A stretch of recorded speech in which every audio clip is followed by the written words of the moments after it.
ഈ ജിമ്മിൽ കൂടാതെ ഏറ്റവും കൂടുതൽ പേർ കുഴഞ്ഞു വീണ് വരിക്കുന്നത് എപ്പോഴാണ്? ബാഡ്മിൻ്റൺ കളിക്കിടയിലാണ്. അതെ. അപ്പോൾ കോമ്പറ്റീറ്റീവ് സ്പോർട്സിൻ്റെ ഇടയിലും കുഴഞ്ഞു വീണുള്ള മരണങ്ങൾ ധാരാളമാണ്. ഈ കോമ്പറ്റീറ്റീവ് സ്പോർട്സ് എന്ന് പറയുമ്പോൾ അതിന് എന്തെങ്കിലും പ്രത്യേകതയുണ്ടോ? ഇപ്പോൾ ബാഡ്മിൻ്റൺ കളിക്കാൻ പോകാമെന്ന് വെച്ചോളൂ. നമ്മളൊരു മാനസിക ഉല്ലാസത്തിനും കളിക്കാം, പക്ഷേ മത്സര ബുദ്ധിയോടെയും കളിക്കാം. രണ്ടും വ്യത്യാസമുണ്ട് അല്ലേ?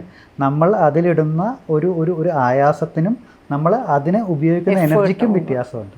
അപ്പോൾ നമ്മൾക്ക് അതുമായിട്ട് തീരെ പരിചിതമല്ല, ആദ്യമായിട്ടാണ് ചെയ്യാൻ പോകുന്നതെന്ന് വെച്ച് കഴിഞ്ഞാൽ തീർച്ചയായും ഹൃദയം പ്രതികരിക്കും. അതാണ് പലപ്പോഴും സംഭവിക്കുന്നത്.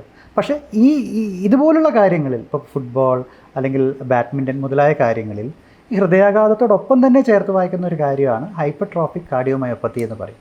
അതായത് ഹാർട്ടിൻ്റെ ഭിത്തികൾക്കുണ്ടാവുന്ന ഭിത്തികൾക്ക് കട്ടി കൂടുന്നൊരവസ്ഥയാണ്.